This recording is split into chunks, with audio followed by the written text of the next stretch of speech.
Olá, bem-vindas ao Cordão de Rab, que desde a semana passada começou uma nova série de estudos centrados num só livro, o livro de Jonas.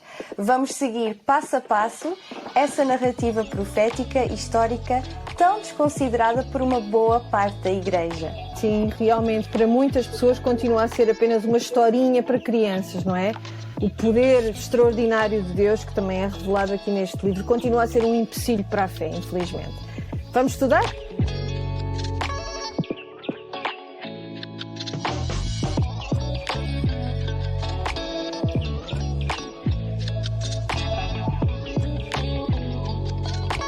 Sem mais demoras, vamos debruçar-nos só no primeiro capítulo de Jonas para podermos compreender melhor todos os diferentes temas de Jonas. Podes lembrar-nos de quais são, Adelaide? Sim, então, temos um grande tema que é o tema do arrependimento. Não sei se vocês sabem que os judeus tradicionalmente leem este livro, o livro de Jonas, no Yom Kippur. No tempo em que os sacrifícios ainda existiam, eram oferecidos no templo, o sumo sacerdote só podia entrar naquele lugar santíssimo, o lugar mais santo de todos, num dia específico. E, de facto, era por isso que esta era aquela data considerada a mais solene de todas as festividades judaicas, que marcava, e marca, aliás, 10 dias de arrependimento. Então, depois deste tema grande do arrependimento, temos o tema da profecia não cumprida de Jonas. Temos também a salvação dos gentios, não é? Que fazia parte dessa profecia que não foi cumprida de destruição sobre Nínive. E, não menos importante, temos a Teodiceia, ou seja, um nome esquisito para falar do tema da justiça de Deus e da sua misericórdia, que são tão diferentes da do homem. E vamos chegar a essas conclusões aplicando o tal método leia. Ler, portanto, vamos ler o texto exaustivamente, vamos extrair o seu contexto e narrativa e vamos interpretar à luz do que Cristo fez por nós e vamos aplicar observando o que nos revela o texto acerca de Deus e como é que isso se reflete na nossa própria vida. Isso. Bom, vamos assumir que todas nós lemos o livro de Jonas, ok? Mas se não o fizeste, tens agora uma oportunidade, pelo menos, para pausares este vídeo e ler o capítulo 1. É curtinho, lê-se em 1 minuto e meio, por isso vai lá que nós esperamos. Muito bem, então, o primeiro verso é bem característico de todos os outros livros em que Deus fala diretamente com um profeta. E é uma frase que é repetida imensas vezes no Antigo Testamento. Para ser mais precisa, em algumas traduções, pelo menos, 112 vezes, que diz assim: e veio a palavra do Senhor neste caso, veio a palavra do Senhor a Jonas, filho de Amitai, um nome masculino do hebraico que quer dizer verdade, dizendo. E o que é que ele diz? Guia-nos lá, Stella. Está bem. Olha, Deus dá uma ordem a Jonas. Deus diz: levanta-te, vai à grande cidade de Nínive e clama contra ela, porque a sua malícia subiu até mim. O que é que Jonas faz? Ele vira as costas. E o texto diz: Jonas, porém, fugiu da presença do Senhor. E aqui começa o conflito da narrativa. Daqui para a frente, a intensidade do cenário e conflito só aumentam. É verdade. E ainda não percebemos, se não tivéssemos lido já o resto do livro, não percebemos porque é que Jonas fugiu, mas qual era o problema que ele tinha em relação a ir à cidade de Nínive.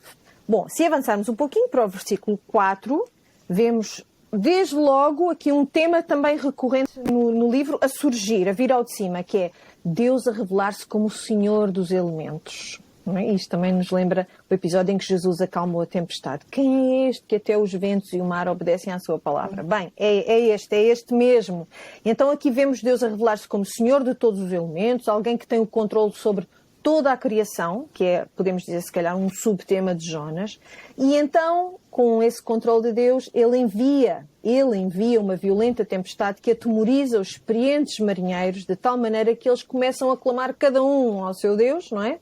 E começam a atirar a carga do navio ao mar. E o contraste aqui surge desde logo entre a atitude destes marinheiros a tentarem fazer o que podiam no seu limitado conhecimento e ignorância com a reação de Jonas. O que é que está Jonas a fazer no meio de uma bruta tempestade, no meio de um alvoroço dos diabos? O que é que Jonas está a fazer? O versículo 5 diz: mas Jonas havia descido calmamente, acrescento eu, ao porão, e tendo-se deitado, dormia profundamente.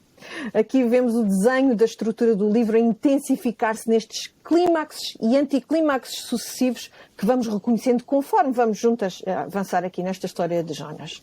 Em particular, o pecado de Jonas vai de facto começar a intensificar-se, porque ele primeiro vimos que virava as costas para Deus, ia na direção oposta, ele apanhou este navio que ia na direção que se pode dizer como sendo oposta à de Nínive, que poderia ser um porto provavelmente no sul da Península Ibérica, portanto bem longe de Nínive. Nós vimos que Nínive é onde fica a atual Iraque.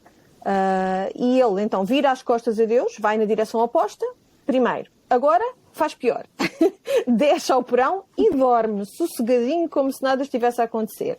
Então por aqui vemos que qualquer um de nós, até mesmo aqueles que são salvos, podem sentir-se muito bem com a nossa rebeldia, não é? Estejamos ou não conscientes dela, podemos sentir-nos muito bem e dormir muito sossegados no meio do nosso pecado. Aí os marinheiros lançam sortes e as sortes caem em Jonas. Aqui vemos outro tema, a soberania de Deus. Ou melhor, é o mesmo tema com um aspecto diferente, não é? E interessante esta nota dos marinheiros a lançarem as sortes, porque ela pode bem chocar muitos de nós, principalmente aqueles que não leram muitos livros do Antigo Testamento, porque era de facto um costume antigo em vários povos, incluindo junto dos hebreus, que Deus aliás não proibia, e está mencionado variadíssimas vezes em várias instâncias, vários livros do Antigo Testamento, desde Deuteronômio, Josué, enfim, e que reforça que ideia, isto de lançar das sortes, que Deus é Senhor sobre tudo, aliás, sobre todas as sortes até, não é?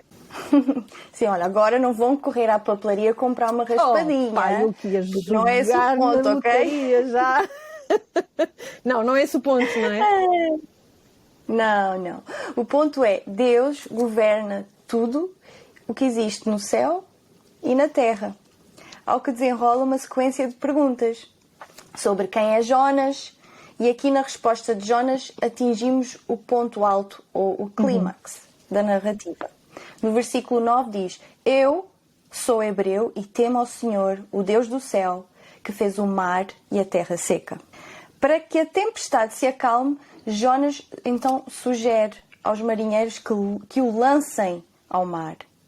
E aqui podemos dizer que Jonas prefere morrer do que arrepender-se ali naquele momento, do que fazer a vontade de Deus. E realmente o contraste aqui é forte com a reação, com a atitude, como tu disseste, Adelaide, dos marinheiros. Outro contraste na reação dos marinheiros é tentar, por seus próprios esforços, remar para a terra seca e não lançar Jonas ao mar. Eles não querem que Jonas morra. Mas o que é que acontece?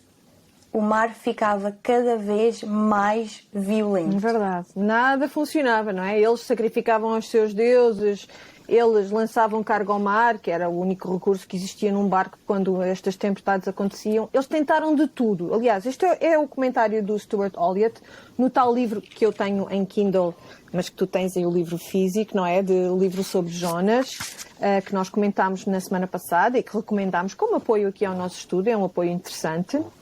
Eles tentaram tudo o que estava humanamente e dentro do seu limitado conhecimento, tentaram tudo o que estava ao seu alcance. Nada funcionou. Porque Deus é misericordioso, esta é uma nota muito importante, porque Deus é misericordioso, apesar dos seus esforços patéticos, pode dizer-se, o navio não se partiu.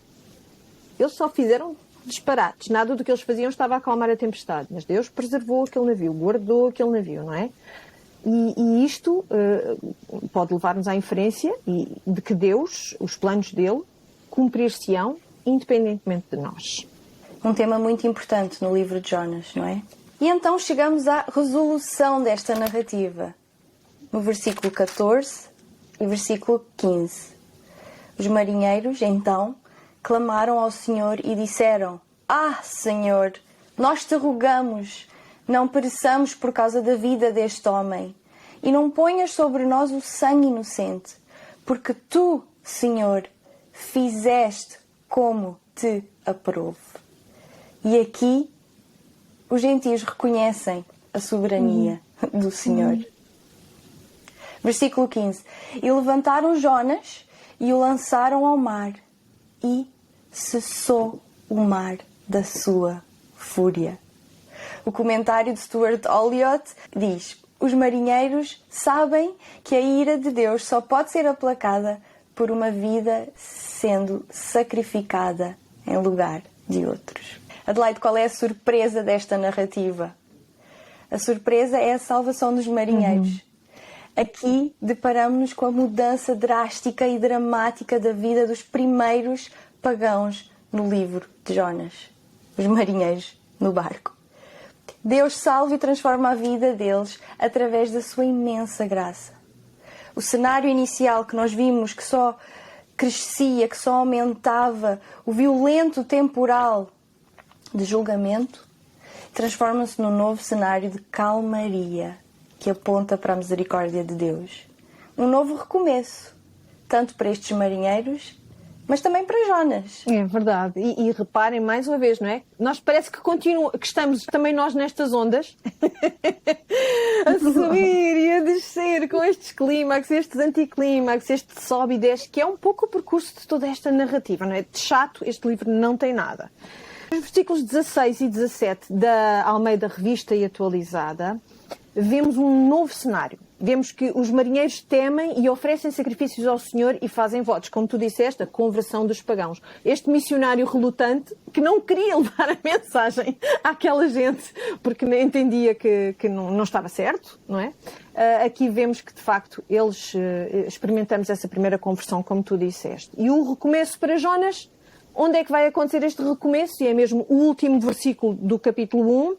Algumas traduções, aquelas que estão a usar traduções mais dinâmicas, têm este versículo 17 já no capítulo 2, ou seja, é o capítulo 2, versículo 1 e não o capítulo 1, versículo 17. Espero que não tenha sido muito confusa. Tem a ver com diferenças, às vezes, de escolhas que se fazem nas traduções. Mas vemos então este novo cenário, dizíamos nós, e este recomeço para Jonas. Jonas encontra-se agora na barriga de um grande peixe. E podes perguntar, como assim? Como é que isto é um recomeço para mim, encontrar-me na barriga de um grande peixe? Ou como é que era um recomeço para Jonas, não é? Então, mas isto não é um castigo, um julgamento, uma coisa horrível. Quem é que quer estar dentro da barriga de um grande peixe? Não é castigo por ele ter desobedecido ao Senhor. É melhor mesmo a gente ler o texto, não é? Como sempre, é a melhor maneira de tirar estas dúvidas. E diz assim, então, na Almeida Revista e Atualizada. E o Senhor preparou um grande peixe para que engolisse Jonas. E ele ficou 3 dias e 3 noites no ventre do peixe. O próprio Senhor preparou. Não foi, e depois veio o peixe mau e comeu Jonas. Não, foi o Senhor que preparou. E isto, o que é senão misericórdia e graça sobre todos nós? Para alguém que conscientemente, este Jonas, no início desta narrativa, como tu disseste, virava as costas a Deus por 2 vezes e preferia morrer do que cumprir a sua vontade, não é?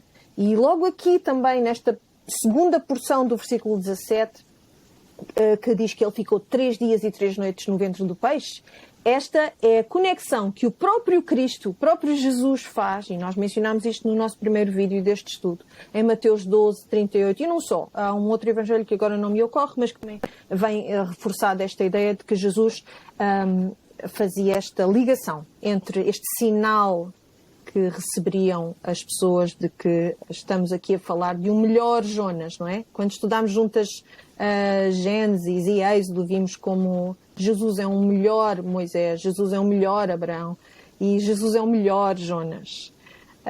Se foi o Senhor então que preparou, isto é de facto uma expressão da sua misericórdia e da sua graça. Porque, como tu dizias, ele preferiu morrer do que cumprir a vontade de Deus, não é? Lembram-se da espiral descendente do pecado de Jonas? Primeiro ele fugiu de Deus, em segundo ele dorme no meio daquela tempestade no porão do navio, não é? Ele está lá a dormir lá embaixo. Em terceiro lugar, ele vai para ainda mais fundo, para dentro da barriga do peixe. Sim, isto é uma demonstração da infinita misericórdia de Deus na busca implacável de um pecador rebelde. Uma grande prévia para o enredo seguinte e para o que vai acontecer em Nínive, não é, Adelaide? Quanto à salvação dos pagãos ninivitas. Podemos dizer que Deus salva quem quer e como quer. Verdade. E olhem, para quem está a usar o livro de Stuart Olyott, destacamos estas aplicações que podem ajudar-nos a compreender melhor o que está a ser dito no livro de Jonas. Em primeiro lugar, Deus governa tudo. Nada na nossa vida é um acidente, nada, minha irmã. O lugar onde nasceste, a tua família, a língua que tu falas, onde tu estás hoje, onde tu vais estar amanhã. Nada. Nada foge do controle do Senhor e nós não podemos fugir de Deus. Deus não é como nós. Deus restaura através da sua palavra dita por lábios humanos. E Deus usa essas palavras. Por exemplo, nos nossos púlpitos, nós temos a centralidade e a prioridade da palavra. Deus ama palavras. E porquê? Quem é a palavra encarnada, senão o Filho de Deus? Realmente, e portanto Deus salva, não é? Deus salva. Quando nós clamamos a Deus, conscientes da nossa permissão, da nossa perdição e da nossa permissão também para com o nosso pecado e da nossa culpa, não é? Como aqueles marinheiros fizeram, quando se aperceberam, uau, este Deus é mesmo incrível, Ele tem poder sobre todos os elementos, e ficaram impressionados, o seu espírito ficou esmagado, transformado por este Deus, não é? Então, a tempestade do julgamento sobre as nossas vidas, com esse perdão de Deus, com essa misericórdia de Deus, torna-se calma, não é? Vamos tentar resumir mais uma vez esta aplicação, caso tenha sido demasiado longa e nós precisemos de nos lembrar então dos princípios básicos desta aplicação que estamos a fazer, Stella. Então, Adelaide, a soberania e a vontade de Deus prevalece a despeito da nossa desobediência. Hein? Deus faz o que quer, como quer, quer tu obedeças ou não. É Ele quem manda, não é? Ele está acima de todas as coisas. A misericórdia de Deus leva os marinheiros a adorá-lo. E é a misericórdia de Deus que nos leva a nós a adorá-lo. Esta narrativa não é sobre um homem, sobre homens, ou sequer sobre nós. Ou sequer sobre obediência, mas sobre a bondade, sobre a misericórdia, a graça de Deus, sobre a vida de pecadores desobedientes. Todo este enredo aponta para Cristo, que, como Jonas, e como tu já mencionaste aqui, Jesus esteve 3 dias, mas não dentro da barriga de um peixe, mas no coração da terra. Jesus pregou e trouxe arrependimento para uns e juízo para outros. Mas Jesus definitivamente é maior que Jonas. Sem dúvida nenhuma. Amém, é isso. Então, por agora nós ficamos por aqui. Chegamos ao final do capítulo 1 de Jonas. Para a semana, se Deus quiser, estudamos o capítulo 2. Vamos ver o que acontece dentro da barriga do peixe deste grande Sheol, não é? Deste mundo dos mortos em que Jonas se encontra. E o que acontece à alma de Jonas, ao seu corpo, à sua alma. Todo ele, este profeta, quando se encontra nesse lugar durante 3 dias e 3 noites, qual vai ser a transformação que ele vai sofrer? Será que vai ser uma transformação mais radical, menos radical? O que é que vai mudar nele exatamente? O que é que permanece igual? Que mais subidas e descidas nos reserva este livro de Jonas? Nós para a semana então estaremos de volta para continuar a estudar convosco, para não perderem nada. Lembrem-se, ativem as notificações do YouTube, acompanhem o Instagram, sigam o nosso perfil no Instagram.